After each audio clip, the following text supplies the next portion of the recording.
አሁን በፋኖ በሚባለው ስም ልክ ያሉት አመራሮች ኢትዮጵያ ውስጥ የሉ? አዎ፣ ሁለት ሶስት አመራሮች ከላይ ያሉት አመራሮች ኢትዮጵያ ውስጥ ያሉ። በዚህ ሰዓት ላይ አገር ውስጥ ያለ የፋኖ መሪ በተለይ እዚህ ጎጃም አካባቢ ላይ ከሚንቀሳቀሱት እና ፐብሊክ ፊገር ናቸው ብለው ራሳቸውን ከሰየሙት አቶ ዘመነ ካሴ ጀምሮ አገር ውስጥ ያሉ። ስለዚህ ውጭ ነው የሚዘውሩት ማለት ነው። አዎ፣ በቃ ዲያስፖራ ናቸው። ባለፈው አንድ ወዳጅ ዲያስፖራ ናቸው አለኝና እንደዚህም ይቻላል።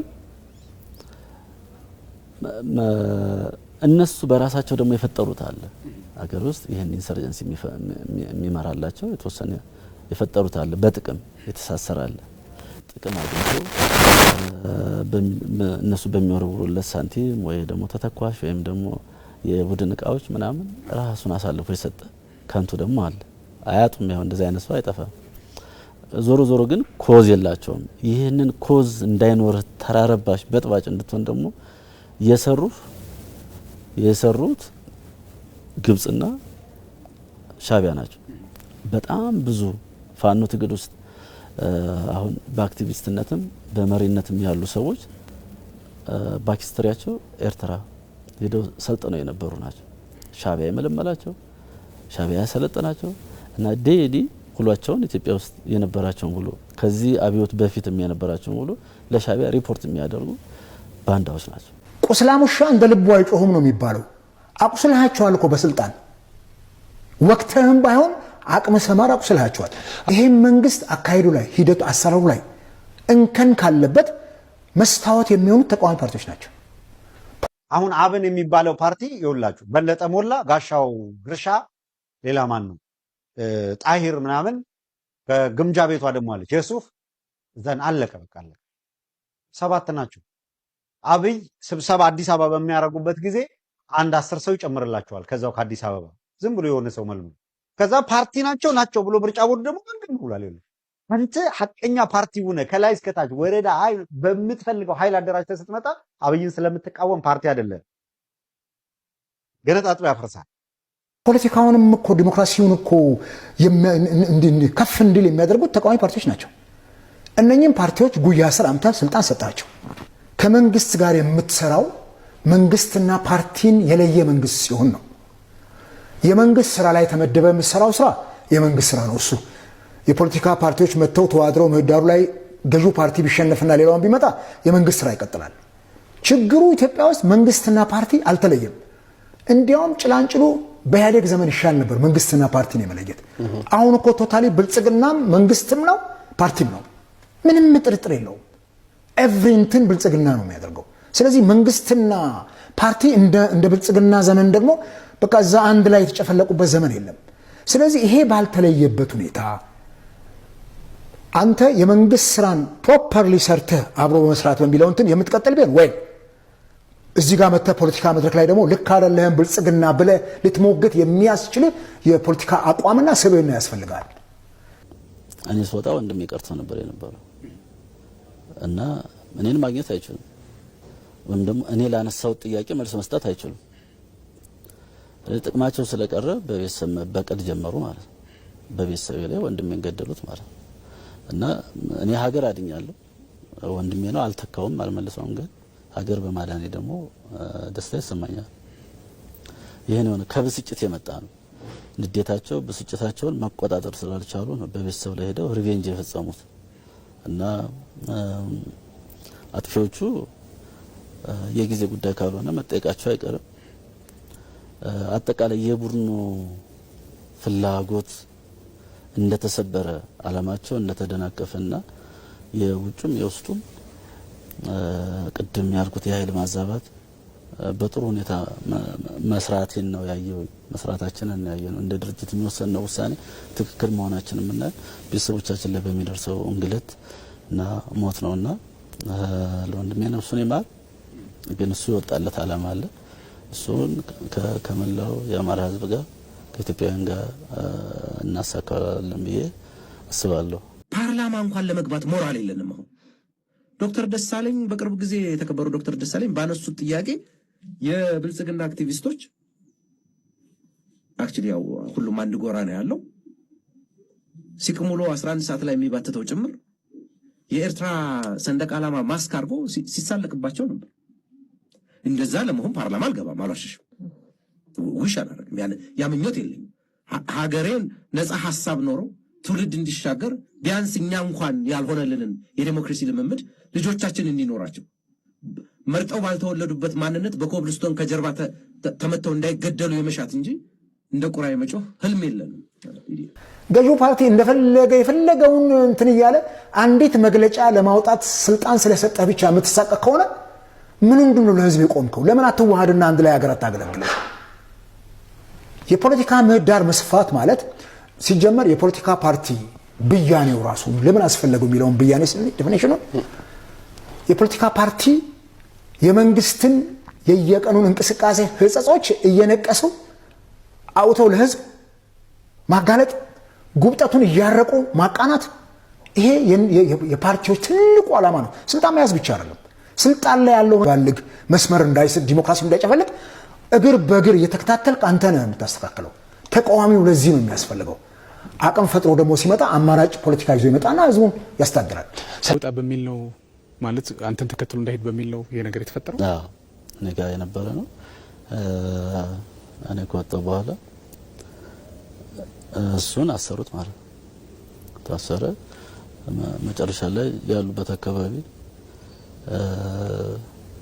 መከላከያ በጥናት በእነሱ ላይ ወደ እነሱ መጠጋት ሲጀምር እሱም ብቻ አይደለም ወደ 20 ምናምን 26 አካባቢ ልጆች ያሰሯቸው ነበሩ። በአንድም በሌላም መንገድ ከኛ ጋር ከዚህ ከሰላም ስምምነቱ ጋር ቅርበት አላቸው የሚሏቸውን ሰዎች ገለዋቸው ነው የጠፉ ማለት ነው። ወንድምህ በጣም አዝናለሁኝ። እግዚአብሔር ያጽናቸው። በዚህ አጋጣሚ እንደው ወደ መጨረሻው አካባቢ እንምጣና ያው እንደሚታወቀው ለነገሮች ሁሉ ዘመነ ኢህአዴግ የስርዓት አወዳሽ ነበር የሚባሉት አብዛኞቹ መንግስቶው እንዲሆኑ አሁን ከስርዓትም ወርደው ወደ ግለሰብ አወዳሽነት ወርደዋል። ወደ ግለሰብ መሰንቆ መችነት ወርደዋል፣ አጫዋችነት ወርደዋል። እና በዚህ ሁኔታ ሚዲያ ትልቅ ቱል ነው ለምርጫ። አሁን ምርጫ ቦርድ ከሆነ ከብሮድካስት ባለስልጣን ጋር ሆኖ ኢቲቪ ላይ 20 ደቂቃ አላችሁ ምናምን በሚልበት አይደለም። ከዛ ቀደም ብሎ በሁነኛ ሀገራዊ ሁነቶች ላይ ክስተቶች ላይ መወያየት፣ መነጋገር፣ ሐሳብ ማዋጣት፣ መጨቃጨቅ፣ መስማማት፣ መበትን፣ መሰብሰብ ነበረበት ሐሳቦቻችን። ያም እንዲደረግ አልተፈለገም። እንደምታዩ ነው 24 ሰዓት ሙሉ አንድ አይነት ዜማ ሲያዜሙ ይውላሉ፣ ያድራሉ። ያ ባለበት ሁኔታ ኤንድ ከየቦታው ንጹሃን እየታፈኑ በሚታሰሩበት የፓርላማ አባላት የክልል ምክር ቤት አባላት ጭምር ያለ አግባብ ኢሚኒቲያቸው እንኳን ሳይወርድ እንደ በግ ተጎትተው የታሰሩበት ያም ደግሞ ኦኬ መንግስት ጥፋተኛ ናቸው ብሎ ካመነ ከኛ የተሻለ መረጃ አለው ብለን እሺ እንመንና ቢያንስ በይቅርታ እንኳን እንዲቋጭ የማይደረግበት ኦር የተፋጠነ ፍትህ እንኳን የማይሰጥበት እነዚህን ነገሮች ደማምረሽ ታያቸው ነገሩን ምርጫ ከተደረገ ለመንግስት እንዲመች ካልተደረገ ደግሞ ተቃዋሚውን መምቻ አድርጎ ወይም ሁለት አይነት ምንድነው ያገም ጠቀም አካሄድ ማለት ነው። ተቃዋሚዎች አይ ይደረጋል ብለው አስቻይ ሁኔታ ይፈጠርልን የሚል በጣም ፑሽ ካረጉና ወደ ምርጫው ከገቡ አይ ይሄ ነገር ወደ ጦርነትም ፈላልጎ ኦር የሆነ ምክንያት ፈልጎ እንደ 2012 ወደ 2013 መግፋት ወይም ወደ 2019 መግፋት አይ አስቻይ ሁኔታ የለም ብለው ደግሞ እግራቸውን አንድ እርምጃ ወደ ኋላ ካሉ ደግሞ እነሱ እንደምታውቀው ባንኩም ታንኩም እጃቸው ላይ አለ በኮማንዶ ታጅበው የሚፈልጓቸው ሰዎች እንዲመርጡ ይደረጋል። ስለዚህ አሁን ያለው ነባራዊ ሁኔታ በሀገር አቀፍ ደረጃ የምናረገውን ምርጫ አስቻይ አላረገውም። ካረገውም የሚጠቅመው ለስርዓቱ ነው። ስለዚህ የተቃዋሚዎች ሚና አጨብጭቦ ግሮ ሸባዬ ብሎ ሙሽራውን ብልጽግናን የማንገስ ነው ትልሙ። ስለዚህ እንዲህ ያለው ሁኔታ ውስጥ ደግሞ ተባባሪ አንሆንም። ስለዚህ መንግስት ወደ ስርዓትና ወደ ውይይትና ወደ ህግና ስርዓት ማስከበርና እያልን እየወተወትን ነው። ተሳትፏችንን እያጤን በአንድ በኩል ደግሞ የምንችላትን ያህል አንድ እርምጃም ሁለት እርምጃም ዝግጅታችን እያደረግን ነው ያለ ነው። ምርጫ ቦርድ ዶክተር ኃይል ስለጠቀሰችው ነው የተሰጠው እንትን መብት ይሄ ነው። በዛ ማለት በሀገሪቱ ህግና እንትን ነው የሚተዳደረው። ሌሎቹ ነገሮች ፖለቲካዊ ውሳኔ ነው የሚፈልጉት። 8 የትግራይ ተቃዋሚ የፖለቲካ ፓርቲዎች አዲስ ጥምረት ፈጠሩ ይላል። 8 እነማን ናቸው? ስምረት የጌታቸው ረዳ ማለት ነው። አረና ትግራይ፣ ባይቶና፣ ውድብ ወለዶ ትግራይ፣ ቃንጫ ሐቂ፣ የትግራይ ዴሞክራሲያዊ ፓርቲ፣ ትንሳኤ፣ ሰባንደርታ እና ራያ ራዩማ ትግራይን ወክለው በሀገራዊ ምክክር ኮሚሽን ለመሳተፍ ይላል። ሐቅ ልንገራችሁ የእውነት አረና ከ30 ሰው በላይ ሊያቀርብ አይችልም። 30 ማክሲመም ነው የምላችሁ። አሁን ትግራይ ላይ አረናን የሚከተል ከ30 ሰው በላይ ማቅረብ አይችልም። እንኳን ያኔ ድሮም ያኔ እንደው በአንጻራዊነት የተሻለ በሚባለው ጊዜ ለማስመሰል የሚያደግ በሚልበት ጊዜ እንኳን የሆነ 15 አመራር ነኝ የሚል 15 እንተዋወቃለን። ስምረት ስደተኛዋ ማን ነው? የጌታቸው ረዳ የተወሰነ እንትን አፋር ታጣቂ ግሩፕ አላት። ከዛ ውጪ መሪዎቹ በእንትን አዲስ አበባ ቁጭ ብለው በሳተላይት ነው። 8 ፓርቲ ሚሊየን ነው። ባይቶና የሆኑ 5 ልጆች አሉ። አንዳንድ ጊዜ ሚዲያ ላይ ወጥተው እንትን ግራና ቀኝ የሆነ ነገር ይላሉ። አንዳንድ መግለጫዎች ለማውጣት ይሆናሉ። ውድብ ወለዶ ትግራይ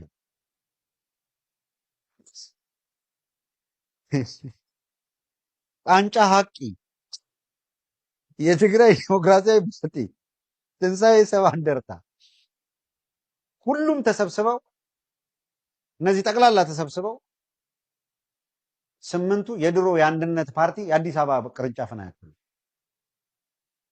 የአንድነት ፓርቲ የአዲስ አበባ ቅርንጫፍን አያክሉ። የአዲስ አበባ ቅርንጫፍ በሁሉም የአዲስ አበባ ወረዳዎች ጽሕፈት ቤት ነበረው። በሁሉም የአዲስ አበባ ወረዳዎች አባላት ነበሩት፣ መዋቅር ነበረው። እነዚህ የትኛውም ወረዳ ላይ አውራጃ፣ ወረዳ የትም የለም። 6 7 ይሆናሉ፣ ፓርቲ ነን ይላሉ። እነሱ ብቻ ናቸው። እስቲ መቀሌ ላይ አንድ ስብሰባ ይጥሩ፣ ፍሬ ላይ ሂዱ፣ አዲግራት ሂዱ፣ አክሱም ሂዱ፣ ምናምን ሂዱ። የአብይ አህመድ የፖለቲካ መጫወቻ ከመሆን በዘለለ የሆነ ነገር አድርገው እስቲ ማሳየት ይቻላል? የለም። እኔ የፖለቲካ ድርጅቶች ተጣጥረው የሆነ ምናምን ቢሆኑ ጉዳይ አይደለም። ተጣጥረው የሆነ ድርጅት መሆን ቢችሉ ግን የዚህ ወንበዴ ስርዓት መቀለጃ ለማድረግ ህዝቡን ሲወጡ ደግሞ ያሳፍራል። አሁን አብን የሚባለው ፓርቲ ይኸውላችሁ በለጠ ሞላ፣ ጋሻው ግርሻ፣ ሌላ ማን ነው ጣሂር ምናምን ከግምጃ ቤቷ ደግሞ አለች የሱፍ ዘን አለቀ። በቃ አለቀ። 7 ናቸው። አብይ ስብሰባ አዲስ አበባ በሚያደርጉበት ጊዜ 10 ሰው ይጨምርላቸዋል። ከዛው ከአዲስ አበባ ዝም ብሎ የሆነ ሰው መልሙ ከዛ ፓርቲ ናቸው ብሎ ምርጫ ቦርድ ደግሞ ምንድን ብሏል? አንተ ሐቀኛ ፓርቲ ሆነ ከላይ እስከታች ወረዳ በምትፈልገው ኃይል አደራጅተህ ስትመጣ አብይን ስለምትቃወም ፓርቲ አይደለም፣ ገነጣጥሎ ያፈርሳል። ይሄ ነው የሆነው። ስለዚህ መቀሌ ላይ የምናምን በየወረዳው ደግሞ እንትን ምንድን ነው የሚባለው አቅምን በአግባቡ አለመረዳትም አለ አይደል? እናደርጋለን በየወረዳው እስቲ በቃ አድርጋችሁ አሳዩ። በእርግጠኛነት መናገር ይቻላል። ፖለቲካን በጣም በሩቁ የሚያይ ሰው የነዚህ መጣፈንታ መጨረሻቸው ምን እንደሚሆን ይታወቅ። በመሰረቱ 8 ዛሬ ተደራጁ ተብሎ ከተወሰኑ ቀናት በኋላ 3ቱ አፈነገጡ፣ 2ቱ መግለጫ ወጡ ምናምን የሚል ደግሞ እንሰማለን። ማርክ ማይ ወርድ። ዛሬ ቀኑ ምንድነው? 14 ነው አይደለ? ጃንዋሪ 14 ቀን የተሰራ ፕሮግራም ነው በመቀሌ ጉዳይ አረሳት። ከዛ ከ2 ከ3 ቀን በኋላ የለውበትም አለውበት እንትን ፈረሰ የፈረሰ የሚል ትሰማለህ። አይሳካለትም። አብይ አህመድ እየሄደበት ያለው መንገድ አደገኛ